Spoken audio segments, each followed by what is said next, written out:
La violencia ha crecido tanto en Ecuador que esta semana el presidente Daniel Noboa decretó estado de excepción y declaró que en el país hay un conflicto armado interno. Pero ¿cómo se llegó hasta aquí?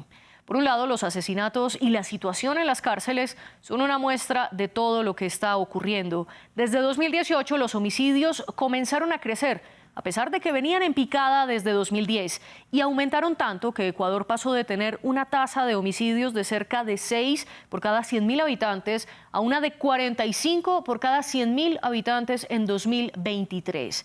Las provincias con mayor porcentaje de homicidios son Esmeraldas, Los Ríos, Guayas y El Oro, según los datos del primer semestre de 2023 del Observatorio Ecuatoriano del Crimen Organizado, con tasas tan altas que superan por mucho las del promedio latinoamericano.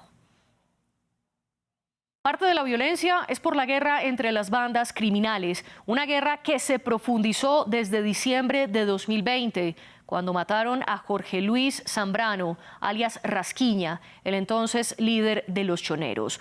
2 meses después llegó la primera masacre dentro de las cárceles, en las que mataron a 79 personas. Y desde ese febrero de 2021 hasta julio de 2023 hubo por lo menos 13 masacres más dentro de centros penitenciarios. Algunas fueron en cárceles como el Inca, la Tacunga y la cárcel de Turi, aunque los centros penitenciarios donde más matanzas ha habido son los que son más poblados y que quedan dentro del complejo de 5 cárceles que hay en Guayaquil. La mayoría de los muertos han sido en la penitenciaría del Litoral y en la cárcel La Regional, que hacen parte del complejo donde también está la cárcel de máxima seguridad La Roca. Pero ¿cómo entonces Ecuador pasó de ser uno de los países más tranquilos en América Latina a ser uno de los más violentos? Para analizarlo en nuestro debate nos acompaña Carolina Andrade. Ella es secretaria de Seguridad de Quito, y también desde la capital ecuatoriana nos acompaña Freddy Rivera Vélez, docente e investigador de Relaciones Internacionales e Inteligencia Estratégica de Flaxo, Ecuador. Gracias a los dos por acompañarnos, y antes de comenzar con nuestros invitados quiero darle también la bienvenida a nuestra audiencia. Los invito a que dejen todos sus comentarios en las redes sociales, donde estamos como @France24_ES, y mi cuenta personal es @MariaClaguirre. Los leemos con el hashtag #ElDebateF24. Pueden escuchar todos los debates también en podcast. Estamos en Apple Podcast, Spotify, Deezer y TuneIn.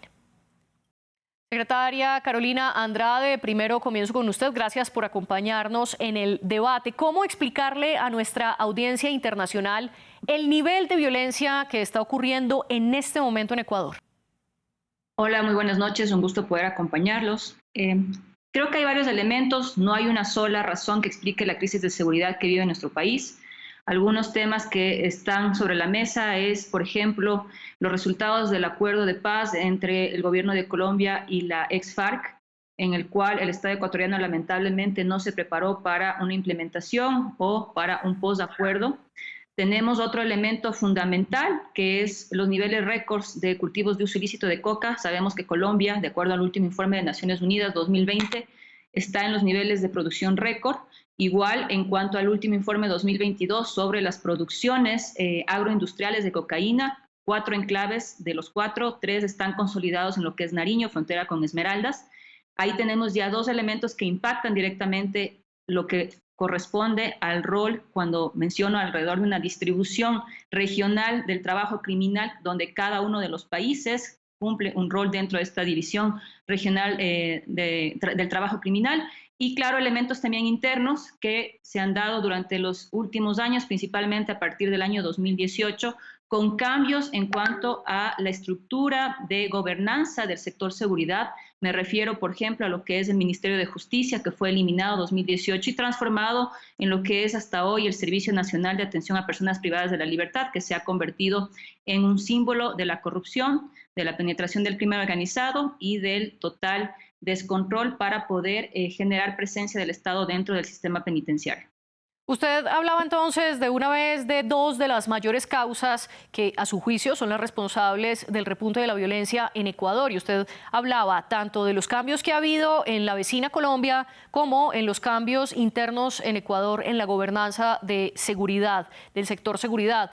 Pero Freddy Rivera Vélez, también le doy la bienvenida a usted y quiero pedirle que antes de profundizar en cuáles son las causas a lo que nos dedicaremos en este programa, nos pueda poner en contexto sobre cuál es el nivel de violencia en este país y si tiene, no sé, algún par de ejemplos en comparación con lo que ocurría antes en Ecuador en 2018. Buenas noches, María Clara. Yo lo que puedo mencionar a los elementos que ya se han apuntado acá son los cambios abruptos, pero muy enlazados con la interdependencia compleja que tenemos con Colombia. Es decir, lo que mencionaba Carolina hace un momento es absolutamente cierto. La pandemia significó un stock de la producción de cocaína que una vez aperturadas las fronteras con el Ecuador, nos convertimos ya con lo que había en un país muy importante estratégicamente para que esa producción básicamente de cocaína salga. Aquí tiene que ver mucho la reorientación de los mercados. Hay que tomar en cuenta que en el momento actual los mercados europeos, básicamente la exportación a Amberes, Ámsterdam, Rotterdam, se han convertido en un eje principal de las economías criminales. La violencia entonces no es solo por la disputa de territorios para consumo de drogas en sus distintas modalidades. Es básicamente la disputa por el almacenaje, las cadenas logísticas para el aprovisionamiento, la protección de esa producción que ya se indicó correctamente desde el año 20 hasta el día de hoy, que genera muchos millones de dólares y por supuesto las disputas de las distintas corporaciones criminales ha hecho que esas disputas potencien y eleven a la cifra que estamos ahora en este momento de 45, una tasa de 45 sobre 100.000 habitantes. Eso en un país que no estaba acostumbrado con una tasa de 5.6 en el año 18 es muy revelador de ese aspecto, digo, de las modificaciones del contexto y la interdependencia de las economías criminales. También el nivel de infiltración, y hay que decirlo de una manera clara, de las corporaciones criminales en las distintas entidades del Estado ecuatoriano. Básicamente, últimamente, en los últimos 3 años, en el sector de administración de justicia, el solo hecho de la última investigación que realizó la fiscal general del Estado involucró a un general de la policía que fue nada más y nada menos que el director nacional antinarcóticos del país. Esa misma persona, el general Ramírez, estuvo al frente del sistema de prisiones del SNAI en el Ecuador. Entonces uno puede ver esa cooptación de la complicidad, no solo de la corrupción, que son las entidades de justicia, quien administra inteligencia, seguridad y justicia como parte de las estructuras criminales. Decir corrupción es un eufemismo simple. No, son estructuras criminales en distintos niveles. Eso, más otros factores, explica también el aumento terrible de la ola de asesinatos y violencia. Y ya vamos a analizar en profundidad esta cooptación del Estado de la que usted nos habla, pero antes, Carolina, le quiero proponer que hagamos una revisión cronológica. Explíquenos, por favor, qué pasó en 2018, que fue el año en el que comenzaron a aumentar los homicidios. Bueno, como mencioné, varios elementos, el aumento progresivo de los cultivos ilícitos de coca, de uso ilícito de coca, que ha tenido su récord histórico en cuanto a cultivos, presencia y fortalecimiento de estos enclaves de agroproducción, pero a nivel interno en Ecuador, como mencioné, la eliminación del Ministerio de Justicia y Derechos Humanos a cargo justamente de la política de rehabilitación social, de la política penitenciaria, de la política criminal, que fue transformado en un espacio que después además pasó a manos de oficiales en servicio activo y pasivo. Freddy hacía mención al general que está vinculado al caso Metástasis en este momento, exdirector antinarcóticos, pero también estuvo a cargo justamente de este Servicio Nacional de Atención a Personas Privadas de la Libertad. Luego tenemos 2019 tenemos una fusión del Ministerio de Gobierno y el Ministerio del Interior, a pesar de que podríamos pensar que eso es un tema netamente de administración pública y un poco más de estructura del Estado. Hasta ahora no se logra definir las competencias específicas que tiene cada uno de esos ministerios, que luego de haberlos fusionado, nuevamente los separaron en el año 2021, en un Ministerio del Interior a cargo de Seguridad y un Ministerio de Gobierno a cargo de la gestión política. Hasta ahora nuevamente esa división que se dio no deja definido claramente las competencias del ámbito de acción, de responsabilidad en temas mínimos, incluso presupuestarios, lo que nos muestra esa incapacidad de la gestión pública y de quienes también han estado al frente de estos espacios, ¿no?, de toma de decisión. La pandemia también mencionada con un efecto devastador. Ya el Ecuador tenía una crisis social y económica antes de la pandemia que se atenuó con la pandemia. Eso lo vemos reflejado no solamente con los niveles de pobreza, sino también con la deserción escolar, que se convierten en objetivos de las organizaciones criminales para reclutamiento forzado de estos grupos criminales, para ponerlos justamente en sus filas. Y vemos también cómo esto se ve reflejado en la migración forzada que se da de ecuatorianos después de Venezuela por la ruta del Darién, pero también en frontera entre México y Estados Unidos, como algunos indicadores. 2021 nuevamente se toma la decisión de separar estos dos ministerios, Interior y Gobierno, para que se haga cargo de la seguridad. Sin embargo, se deja bajo el mando siempre de servicio pasivo, se convierte básicamente en una especie de ministerio de la policía.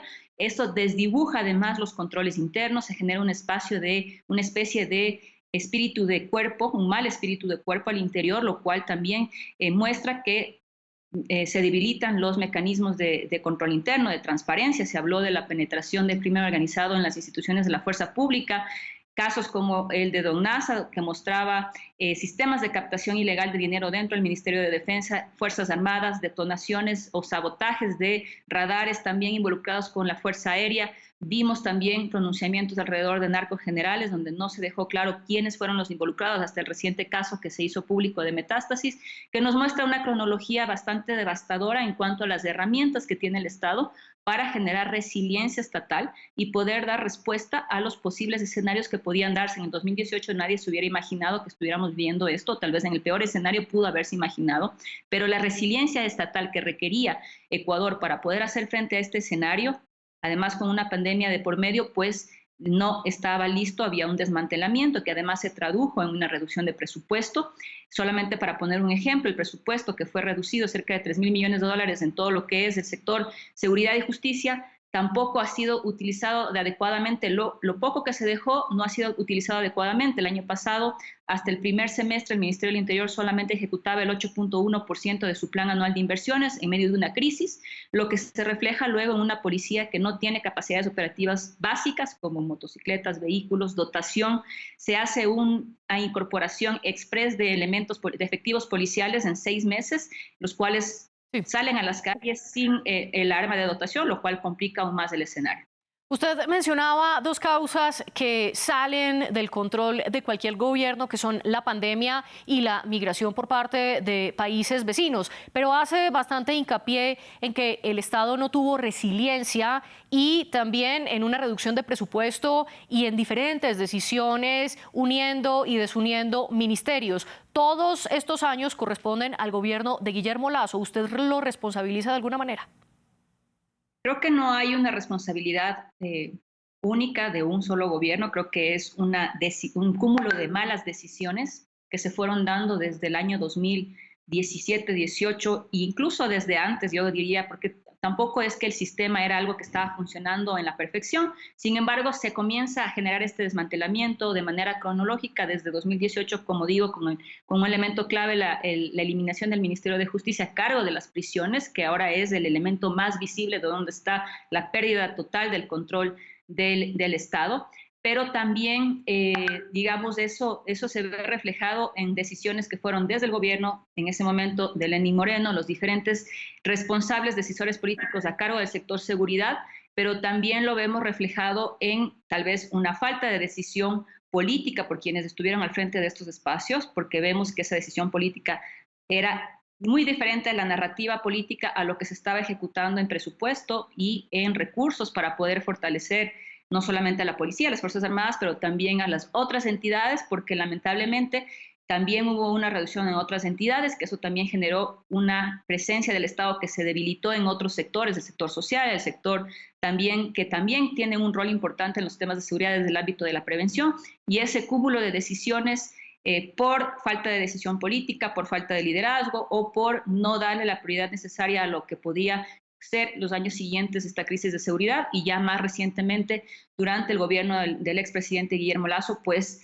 2 años que estuvimos a la espera de un plan de seguridad, que estuvimos a la espera de tener resultados al interior de las prisiones. No se ha dado la decisión. Ahora el presidente Noboa hace anuncios sobre cambiar la infraestructura de las prisiones, conectado con las propuestas que él hizo en campaña y por lo cual él ganó también la presidencia de la República. Pues esperamos que esa narrativa, esas propuestas se materialicen y que los modelos de gestión pues estén en el marco del respeto a los derechos humanos. Aquí hago una claridad y si bien mencioné al gobierno de Guillermo Lasso, usted bien también mencionó al gobierno de Lenín Moreno, que fue justo antes del de Lasso y que también hace parte de este conteo de años desde el 2018. Freddy, le quiero preguntar, más allá de esas decisiones políticas, ¿cómo entender, además de todos los factores que ustedes ya nos han explicado, el poder que han tomado las bandas criminales como los choneros o los lobos que controlan casi por completo cárceles enteras, como es el caso de la regional?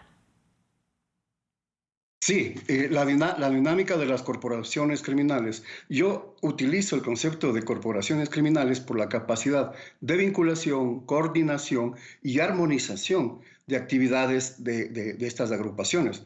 No me gusta, digamos, no creo que es adecuado llamar bandas criminales porque la diversificación económica criminal llega a tal nivel que lo estamos viendo en este momento. Es una articulación entre atentados en la ciudad de Esmeraldas, que es al norte, la frontera con Colombia, y en una ciudad de Loja, que es en la frontera con el Perú, que relativamente ha sido bastante pacífica, por suerte. Esa coordinación de actividades nos permite afirmar que hay una perfecta coordinación entre estos grupos criminales, estas corporaciones criminales, que diversifican sus actividades. No solo es el narcotráfico, es el lavado de activos, es la minería ilegal, es el contrabando, el tráfico de personas y otras parecidas. Entonces, creo que hay una cuestión fundamental, que estas corporaciones criminales infiltraron al Estado y eso se ve muy claro en por lo menos 4 cosas graves. La una es, y se menciona poco eso, las fallas, la carencia de una inteligencia y sostenibilidad de la inteligencia estratégica, sobre todo la inteligencia criminal. Esto sumado al presupuesto, es decir, la comunidad de inteligencia no funcionó. La descoordinación entre Fuerzas Armadas y la Policía Nacional era evidente. Las instituciones de control, léase, la Contraloría General del Estado, sigue estando hasta hoy en día casi acéfala. Fueron casi 3 años de no control sobre los flujos, las responsabilidades económicas, el patrimonio de la gente, los personeras y personeros al frente del sector justicia, por ejemplo, que está completamente infiltrado en varios momentos. La unidad de inteligencia financiera no da datos claves sobre cuáles son los montos de lavado en el país. Y con esa impunidad entonces, con complicidad de las estructuras criminales enquistadas en el sector justicia, genera un panorama muy potente para este tipo de actividades. Y dos últimos factores que es necesario mencionarlo. La una es el acoplamiento del sector financiero en algunos sectores del Ecuador en este tipo de actividades. Al no haber control, al no haber evaluación y monitoreo, es precisamente un caldo de cultivo para la potenciación de estas cosas. Y entonces aquí lo que tenemos que asociar este tipo de actividades con las reorientaciones, más una lectura desde la economía política de los nuevos mercados europeos, por ejemplo. Y aquí llamo la atención sobre el discurso de más tratados de libre comercio. Está muy bien, pero cuando no existe el acompañamiento de inteligencia criminal a esa potenciación de los tratados de libre comercio, los puertos, las zonas francas y otro tipo de establecimientos se convierten también, ante la falta de control, en un mecanismo, una ventana de oportunidad gigantesca para la actuación de las corporaciones criminales. Ustedes han descrito lo que sería como la combinación de factores para la tormenta perfecta. Por un lado, la pandemia, los cambios regionales en el tema del narcotráfico. Por otro, la falta de decisión política y de resiliencia estatal, como dice la secretaria Andrade, y la conversión a corporaciones criminales, como dice Freddy Rivera, a lo que se suma la carencia de inteligencia estratégica, la falta de efectividad por parte de las instituciones de control que están y estuvieron acéfalas por mucho tiempo. Y usted menciona, Freddy, el acoplamiento de una parte del sector financiero. ¿Hasta qué punto está el lavado de activos en la economía dolarizada de Ecuador? Miren, o sea, sería muy aventurero establecer una cifra en este momento. Se menciona que puede ser el 3% del PIB nacional, digo, se menciona, y son cifras especulativas porque precisamente las instancias que deben generar metodologías de control y monitoreo para esto brillan por su ausencia. Sería vago e irresponsable mencionar una cifra, un aprox sobre eso, pero se supone que la superintendencia, acá existe la superintendencia de bancos y compañías, tampoco presenta cifras siquiera especulativas o que nos pueden dar una cercanía al lavado de activos y ya las economías circulares criminales. Uno puede utilizar varios datos, la reducción de la bancarización, el flujo en economía dolarizada de muchos complejos de informales. En fin, uno puede incorporar muchas variables y factores de análisis, pero llegamos a la respuesta completa. ¿Por qué? Porque la unidad de análisis financiero que tiene que darnos cuenta de ese monitoreo prácticamente brilla por la ausencia. Carolina, le quiero preguntar también por parte de la responsabilidad estatal, sobre todo cuando ustedes hablan de infiltración por parte de estos grupos armados criminales. ¿Hasta qué punto está el Estado ecuatoriano infiltrado?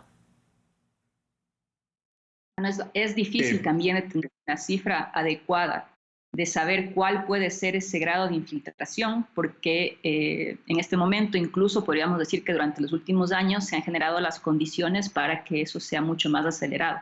Hay más incentivos para que esa infiltración sea más alta en este momento y puede ser que permanentemente lo tengamos como variando, ¿no? Coincido también con lo que decía Freddy de las cifras alrededor del tema del lavado de dinero, es una variable fundamental clave.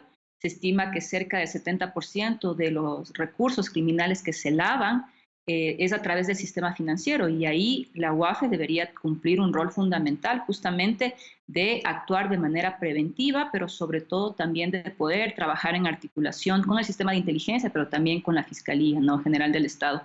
Y el rol que se mencionaba también de los tratados de libre comercio, no por decir que sean algo negativo para las economías, sino por cómo eso también genera incentivos dentro de un análisis de economía costo-beneficio, una medición por parte de los grupos de delincuencia organizada de los riesgos y de las oportunidades de rentabilidad que pueden lograr. Entonces deberíamos preguntarnos qué están viendo como rentable y menos riesgoso para que entre el 30 y el 50% de las incautaciones que se registran en los puertos de Turquía y Grecia, por ejemplo, correspondan a droga que haya sido enviada desde el puerto de Guayaquil. Es decir, están viendo que desde el puerto de Guayaquil tienen menos riesgo y más rentabilidad para poder abastecer los mercados europeos. Incluso este es un informe de Naciones Unidas que salió el año pasado, 2023, que incluso el Ecuador estaría por sobre países tan grandes como Brasil, por ejemplo, o Colombia dentro de este abastecimiento dentro de estos dos puertos. Y eso obviamente viene vinculado también a los flujos,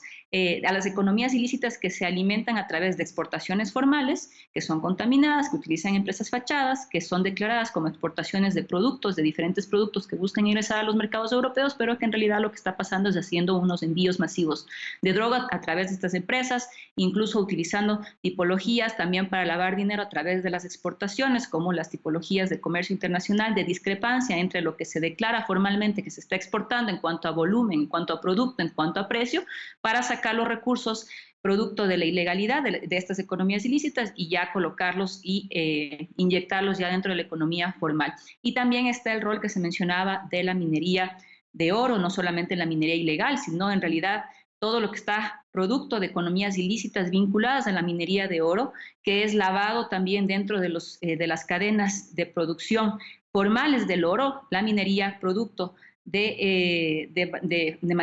producido de manera formal ilegal a través de mecanismos ilícitos que buscan que también este oro sirva también para lavar recursos producto del narcotráfico, ¿no? Y ahí también tenemos otra variable que lamentablemente en este momento el Estado ecuatoriano, al estar totalmente absorbido por el tema del narcotráfico vinculado al tema de la violencia criminal, pues se ha dejado totalmente de lado el poder tener claro qué es lo que está pasando a través de estos posibles envíos ilegales, ilícitos de oro lavado a través de estas cadenas formales y además que están vinculados también no solamente a delito ambiental, sino también al tema narcotráfico y específicamente de cocaína.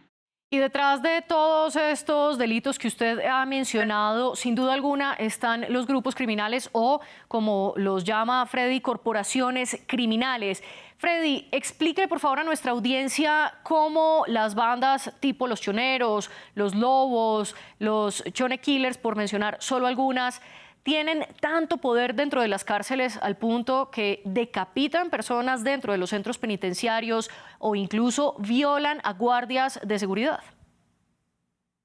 Bueno, al haber hace unos años, al desaparecer el ministerio, los ministerios de control sobre esos órganos de control penitenciarios, básicamente se les quitó mucho presupuesto, muchas potestades, incluso de investigación. Eso sucedió en el gobierno del expresidente Moreno.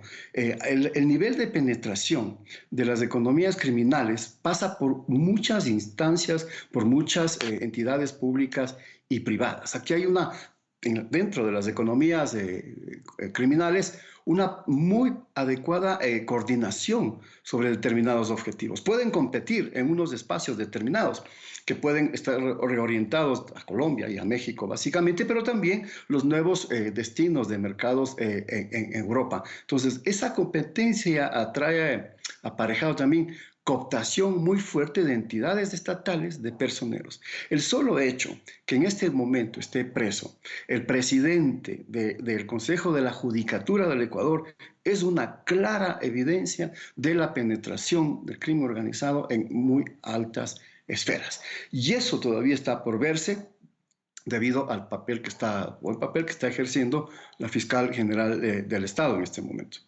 Y lo paradójico es que mientras exfuncionarios continúan presos por los delitos que hayan cometido, uno de los más grandes criminales de Ecuador, hablo de alias Fito, el líder de los Choneros, se fugó de prisión. Carolina, ¿cambia el estado de la inseguridad y la violencia en el país con estas fugas? No, eso lo primero que nos muestra es justamente la falta de control de los centros penitenciarios, de las prisiones por parte del Estado, porque además no está claro si las autoridades saben cuándo mismo se produjo la fuga. Hay varias teorías alrededor de eso. Al ser uno de los líderes y uno de los, ser el líder más importante de una de las organizaciones más importantes en este momento, de las corporaciones, organizaciones criminales en este momento, pues se suponía que estaba bajo una custodia y un control específico del Estado, pero no es la primera vez que sucede. Norero también, cuando lo asesinan, cuando lo matan en la cárcel de Cotopaxi, también sucedió lo mismo. Era el que estaba en ese momento con mayor atención a nivel político, mediático y además de presión por parte del Estado de precautelar su integridad, pues termina siendo asesinado en medio de varias masacres que se suscitaron. Entonces, nuevamente vemos ahí debilidades en cuanto a los mecanismos de control, que parece inverosímil, porque ya esto venimos hablando varios años, pero como decía, la falta de decisión política no ha permitido ni siquiera tomar acciones tan rápidas e inmediatas como el restringir el espectro radioeléctrico alrededor de las prisiones para evitar que las comunicaciones se ejecuten, o invertir en temas de tecnología para poder generar mayores controles en los ingresos de las prisiones. Ahora vemos esta fuga, luego tuvimos también la detención de otro actor, Colompico, que también aquí específicamente en Quito cumplía un rol dentro de del tráfico para consumo interno, y al día siguiente que es detenido también genera su fuga, ¿no? Entonces, como vemos, es una infiltración del crimen organizado en estos espacios, una debilidad del Estado en cuanto a los controles que tiene que tener y además una fuga permanente de información en los diferentes espacios que provocan esta inestabilidad, ¿no? Y que da como respuesta también que se han dado algunos sucesos de violencia frente a estos hechos. Pero no está revirtiendo el presidente Daniel Noboa lo que usted llama debilidad del Estado al declarar estado de excepción, conflicto armado interno y al tomar diferentes decisiones como las que está tomando, al mostrar, por ejemplo, los diseños de las nuevas cárceles de máxima y de alta seguridad.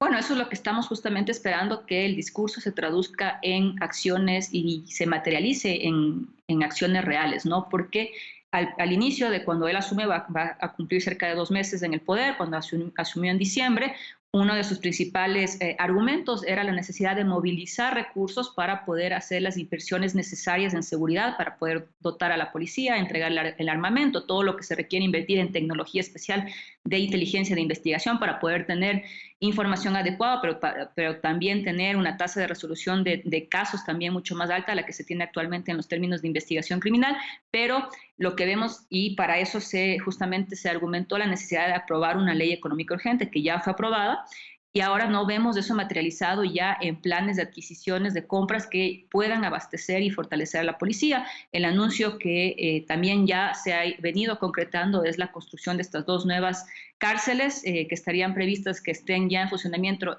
durante los próximos 10 a 11 meses, de acuerdo a lo que ha sido anunciado, pero todavía justamente quedan en anuncios que todavía no son materializados y que no ayudan justamente a revertir las capacidades operativas de la policía, a poner orden en las prisiones, a poder tener una política de rehabilitación social, una política de gestión penitenciaria, una política criminal.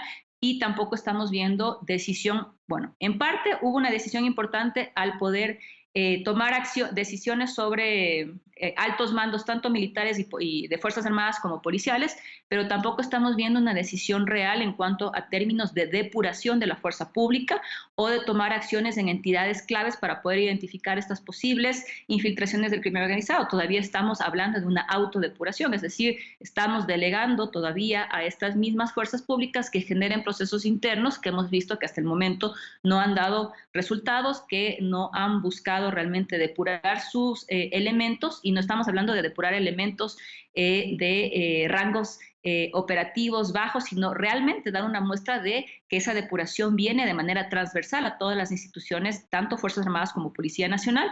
Lo mismo debería realizarse a nivel de lo que son jueces y fiscales, ya en el ámbito de sus competencias y bajo la normativa que corresponda, pero tampoco vemos eso ya traducido en decisiones reales dentro de lo que deberían hacer este accionar de las instituciones.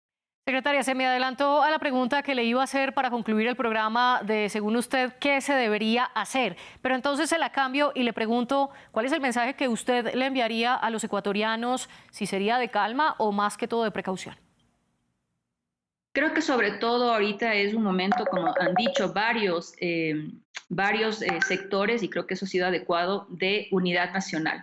En este momento el país no puede continuar a tener diferencias y odios políticos que sean los que orienten la toma de decisiones. Lo que se requiere es una unidad, que todos los sectores sociales, políticos, sociedad civil, academia, todos los sectores, la población en general, pues nos planteemos mínimos comunes hacia dónde debemos caminar en cuanto a las decisiones necesarias que tenemos que ir adoptando, y esto tiene que estar liderado por el presidente de la República, liderado por los diferentes poderes del Estado, para poder caminar como país y no seguir en una especie de estancamiento por odios políticos que han lamentablemente orientado malas decisiones y que ahora lo que ha hecho es perder tiempo y seguir generando un aumento de la violencia y de la criminalidad en medio de una crisis social, económica, migratoria, que los que finalmente pagan esa crisis social, económica, migratoria y de seguridad, pues son las personas más vulnerables, los niños, los adolescentes, que dejan las escuelas, que dejan los colegios y que son objeto de reclutamiento de estas organizaciones criminales. Secretaria de Seguridad Carolina Andrade, gracias por acompañarnos en el debate y lastimosamente perdimos la conexión con nuestro segundo invitado, Freddy Rivera. Sin embargo, también le agradecemos por su participación en este programa. Las productoras del debate fueron Jennifer Guevara y Tania Herrera, esta última con los invitados. Ustedes sigan dejando todos sus comentarios y sus preguntas en las redes sociales y sigan conectados con France 24.